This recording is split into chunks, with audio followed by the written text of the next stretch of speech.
On this week's episode, we're going to be talking about paper targets versus steel targets. Most people are going to shoot paper targets when they go to the range. Paper targets are a great way to get good at shooting, but it's a pain in the butt to have to walk down and change them all the time, especially when you're shooting along other shooters. So a lot of people will shoot steel targets, and steel targets are great too. It's great because you get instant feedback.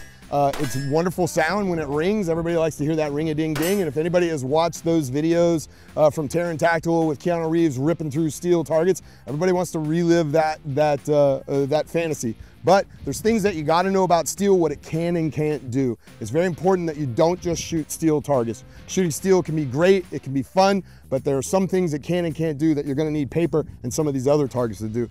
This is an AR 500 steel target that we got from Crate Tactical. Crate Tactical supplies our steel targets. We love their steel targets and the way that they hang.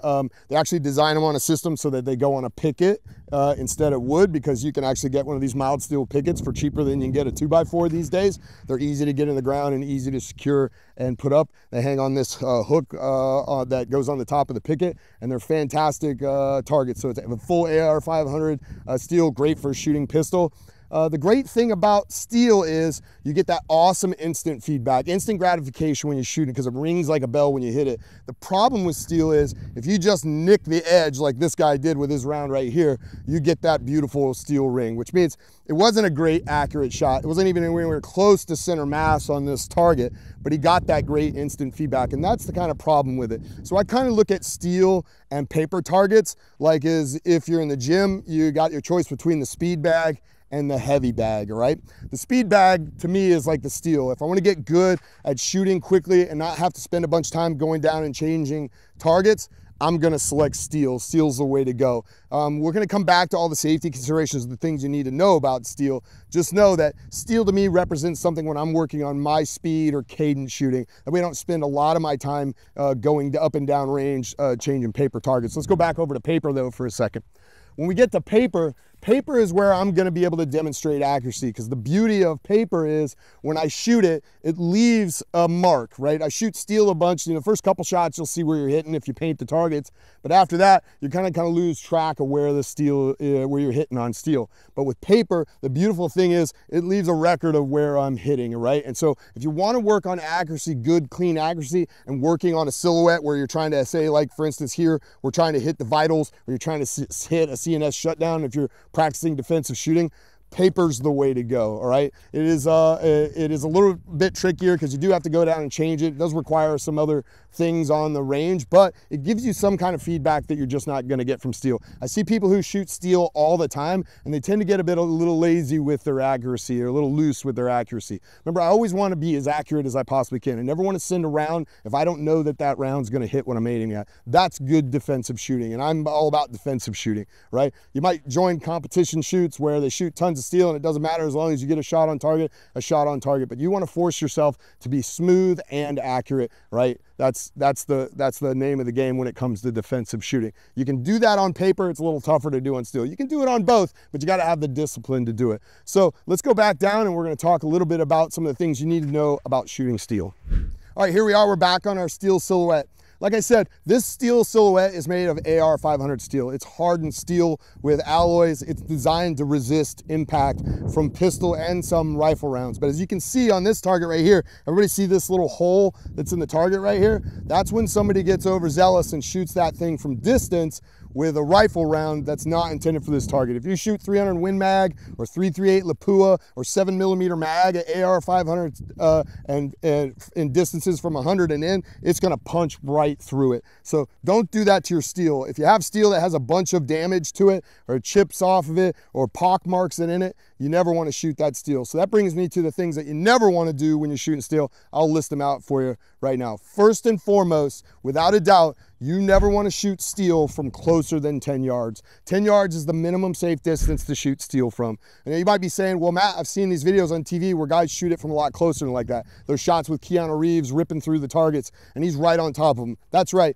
because they're shooting frangible ammo. That's a specific type of That's a specific type of ammo that's designed to disintegrate at close range so that they can engage steel targets from close range. So unless you're shooting frangible ammo, you shouldn't be shooting steel from close closer than 10 yards. The reason why is splash. You'll get what's called splash off it. If I'm shooting a full metal jacket round, when the lead hits it, it'll platter out, and that's what you see these marks from, that little lead residue that hits on the target. And then the jacket, the copper portion of the round, is gonna fragment into a bunch of little pieces, and those things are gonna bounce all over the place. Now, they typically bounce on playing with where the target is, and to give you an example of this, we shot this steel, and you can see where a piece of it nicked the paint on this target. That's a piece of the copper jacketing, that's a piece of the copper jacketing, that's a piece of the copper jacketing, because it travels in plane with the steel and comes this way. Most of the time it won't come back towards you, but every once in a while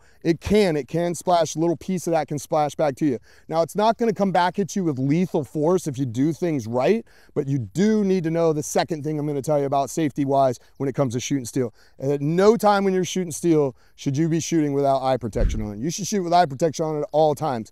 But if you're shooting steel on a range, not just you, but anybody who's there watching the event should have eye protection on, because there's always that slight chance that a little bit of that jacketing is going to splash back. If you've never shot steel before and you get hit with copper jacketing, don't freak out. All right, it's just splashback. It happens. It's not very routine, but it can happen. But as long as we're protecting our eyes, we'll be okay. It won't be a problem, all right? The next thing I'm going to talk to you about when it comes to safety concerns with shooting steel is shooting it with a rifle. I already indicated, right, that somebody shot this thing with too high a caliber, too fast a velocity round. So like a 300 Win Mag that's cranking at close to 3,000 feet per second is going to cut right through this like a hot knife through butter. All right, if you're going to shoot rifle at steel, you can, but the minimum safe distance for that is about 100 yards. You want to be 100 yards back and make sure that you're shooting the right kind of ammo. No green tip or anything with a steel penetrator, or it's just going to ruin your perfectly good steel, and that's a big investment you don't want to waste. You can get these targets at a reasonable price, but it's still not reasonable, so reasonable that you want to destroy them or punch holes through them. All right, you want to be very careful of that. So shooting rifle, you've got to be even farther back because it's moving at a much higher velocity, and the likelihood that something could splash back at you, it's much more dangerous, and you don't want to shoot it with anything that's got a steel penetrator like green tip. And so what I mean by green tip is 5.56 rounds, they'll be marked with a green tip. They're often called green tip ammo. You can purchase it at a gun store and it'll say green tip ammo on it. All right, as a rule, we don't shoot that at steel because it has a steel penetrator that's designed to penetrate steel. It's a military class round. You can shoot them, you can own them, but you're never going to want to shoot steel in them, because even if it doesn't go through the steel, it'll do what I'm going to talk about next. It'll pock the steel. Pocking it means that it'll punch a divot deep enough in it that it'll actually have a round divot in it that a round could go in and circle and come back, and it could send splashback considerably farther than that 10 yards minimum safe distance. So that's why you never shoot mild steel. This is hardened AR-500 steel. You never shoot mild steel. So don't just go buy steel at the Tractor Supply store and throw it up there and call it good, because that steel isn't hardened steel, right? Tempered and hardened steel. If it doesn't ring like a bell, all right, and it's not hardened, it is just going to pock. It's going to put huge divots even when you shoot pistol. And over time, those divots and those little pock marks are going to build up, and they'll do one of two things. Either they'll splash stuff back at you, get more and more splash, and it'll start to shoot it at errant angles. And so it won't even be you standing in front of it. Somebody over there will get hit with heavy splash, and you don't want that to happen. You certainly won't want to injure yourself or anybody else. And the other thing is what's called spalling, which means if it dips enough through on the other side, it'll actually push off a chunk of that steel, which means it'll hit hard on this side and make a divot, but on the other side, a little disc of that steel will come off and it'll go flying in the opposite direction. You don't know where it'll go. It may go over the berm, or if you don't have a berm back there, it could cause some damage. You don't want to do that. So always hard steel like this, AR-500 steel like we got from Crate Tactical. They're great, good prices on steel if you want to get them. Not a sponsor, just great guys. We love them that provide our steel that we use out of the range just because it's easy to set up. Never mild steel. So don't just buy steel from a hardware store and use it. You're going to have problems. That's going to cause real problems, and never do it. And if for some reason you shot the steel and it's just really been murdered and it's been out there a long time and it's starting to get bumpy and pocked up and stuff, it's time to say goodbye to it. Go have a ceremony for it. Drink a drink a cold 40 and bury that thing because it's done. All right, if it's pocked up and it's really textured on the front, it's been shot all the crap, or it's bent in any kind of weird fashion, it's got to go. Don't keep shooting it, right? You want nice, flat, hardened steel when you're shooting it. That way it stays safe and you get the report that you want and you get the feedback that you want from the steel. We're going to demonstrate here. There's a couple different types of steel targets that we have out here. This is like a steel silhouette, which is a gong type, which means it hangs on a central point and swings. That's good. I actually don't want this thing stiff against something if I can avoid it. I like the fact that when it swings, it takes energy away from the round, and that'll deflect all that splash downwards. That's what I want. The one that you see down here is what's known as a popper, like a pepper popper. I'll grab it and bring it up. All right. Very important. When you're shooting at steel, you never want right angles, which means I don't want to ever hit the steel and have this right angle here, because then I could hit it, the splash could come down and hit that and come back that way. Unless it's one of these reactive poppers like this. These have a spring-loaded mechanism, so as they get hit, they rock back, and that allows the splash to go back in a safe direction. You can see down here where all the splash has been hitting it, right? But if it's reactive and it bends on a spring like that, that's okay. But I would never want to secure this up or weld this at the base so that I have a right angle, because that can be very problematic. I need that thing to fold back and take the energy. So never shoot a steel target that's a right angle like this back towards you, right? The majority of the target stand should be behind it, and that thing should be able to swing. So if this thing rusts and seizes up, you got to lube it up and get it moving again. Don't just continue to shoot it, because that could be very dangerous. You can get around to come back at you. But these pepper poppers are great. They're little bowling pins. They're a little bit tougher to hit, and they don't swing back really far unless you hit them right in the sweet spot. That's what the sweet spot is here. So if you just nick it, it barely moves. But if you hit it sweet, it pops down and comes back up, and that gives you that feedback. Yeah, I'm hitting right where I need to be. It's fun to shoot. So we'll shoot that thing a couple times. They are really fun to shoot. And the next thing is by far the biggest fan favorite when you come to the Sheepdog Response courses, and that's this. This is what's known as the dueling tree. The dueling tree has these 8-inch heads, and they actually swivel from side to side. So this is the reason they call it the dueling tree, is because I'll put 2 shooters on it. It's the closest thing I can do to having them have a shootout with each other without having to do a bunch of paperwork or getting the police involved, right? So they're not facing each other, they're facing the target. And my job is to get my 3 over to my opponent's side before he can get his 3 back here. You give them a select round count and you let them shoot it out. And whoever's got the most on their opponent's side when they're out of time, or the first to get them all over there before their opponent can get back, wins that duel. And so it's great. It adds that that element of speed and scorched earth to your shooting, and it's a great way to get shooters kind of ramped up as if they were in a shootout with somebody in a defensive situation. Everybody loves the dueling tree. It's fun to shoot the dueling tree. Same thing though with the dueling tree as with the little pepper popper over there, is if I don't hit the head square, it's just gonna swing and come back and reject, right? So you gotta be a good shot to get this thing to swing. So make sure that you hit it square. That thing will flip over to the other side, point for you. And if you can get them all over to your buddy's side. But notice, if you come over to the side, notice the angle at which this thing sits. So don't just mount some straight up and down pole. Notice it's using angled hardened steel here, so that any round that hits the center beam deflects nicely. You don't have to worry about it hitting you or coming back at you, because it's angled. It's got a nice big wide footprint so that it doesn't fall over, because this thing is heavy. It's made of steel. Trust me, when we hump this thing out here, you got to wear gloves because it tends to bite you and stuff. But it's angled towards you, right? That's so as I hit the head, all that deflects down. I don't have to worry about splashback or anything. Dueling tree, fun. Pepper popper, fun. Steel silhouettes and gongs, so much fun. It's fun to shoot steel, but remember, it has limited capability in the sense that it's like that speed bag. It's good for speed drills, and you can work accuracy, but once that thing gets all covered up and all the paint's knocked off it, and you don't really see where you're hitting, now I'm not focusing on accuracy, and you still got to focus on accuracy, and that's where I'll come back and I'll shoot on paper a little bit. So a little bit of paper, a little bit of this, everything in moderation, make you a good defensive shooter. We just wanted to talk to you about some of the things you need to know about steel before you go shooting. Before you went to the hardware store and just bought some and think you could do it in your backyard. That's not necessarily true. There are things you need to know about steel before you shoot them. All right, now we're back to our little secret gem here that we blew past. This is what's known as an infinity target. The folks out at Infinity Target, last time we were at SHOT Show, they set us up with some targets. It's a paintable, ruggedized rubber target. It gets held up with clips. You're not gonna be able to staple it.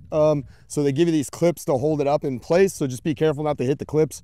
But it's set up like a standard IPSC style target with A zones, B zones, all the different zone type target. This thing is great because it can take a ton of punishment. You can shoot this thing a whole bunch. It will mark. It does make this cool thud when you hit it.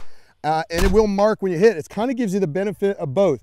It's the benefit of steel, meaning that I don't have to go down and change the target. I can just continue to shoot it and get a lot of rounds on target and see where I'm hitting, just periodically come down and repaint it if I want to know where my rounds are hitting, or I want to go back to some detail accuracy shooting.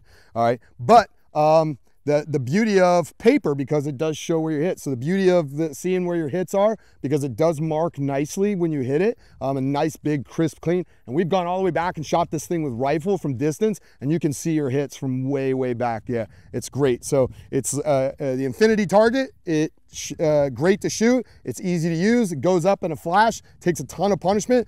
It's self-healing rubber because it's this thick ruggedized rubber, a lot like what you see on the walls of shoot houses. All right, and so when it goes through, it'll leave a black mark, but you will not see the hole where the round goes through if you don't shoot it with big gnarly hollow points. So that's the one thing I'll tell you. If you come out here with defensive ammo and you got some big black talon hollow points and do it, that's gonna leave a hole in this thing. It's a tiny hole, but a hole nonetheless. But infinity targets, you can shoot them a whole bunch. They do have a lifespan, but man, we've shot the crap out of these things and they're still going strong. And look, you can't see a single hole in it.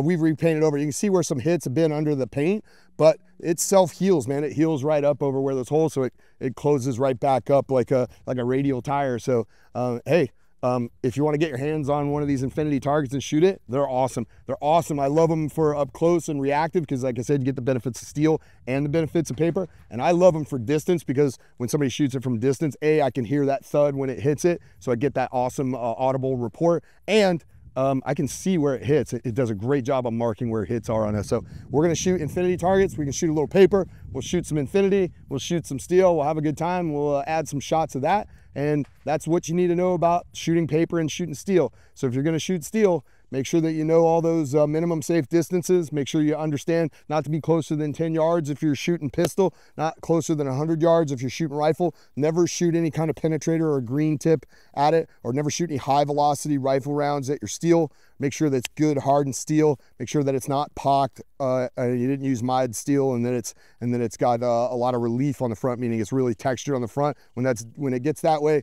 it's time to send it off to put it out to pasture and get you a new set of steel. If you want to look for a great place to get steel, check out Crate Tactical. That's good blue collar prices on steel. If you want a great steel target at a great price that's easy to set up, whether you're on a ranch or at a range, check out Crate Tactical. They got a lot of great stuff over there. Like I said, not a sponsor, just great guys that we know that provide good stuff. And then check out these infinity targets. These infinity targets are awesome. We'll get some shots of us shooting it. Thanks. If you got any more questions about any other targets, or if there's anything we missed on this video, add it in the comments below. So check us out on sheepdogresponse.com and check out other educational videos that we put together on YouTube at our Sheepdog Response YouTube channel. How do I know not to shoot hollow points? It's because I shoot hollow points at it.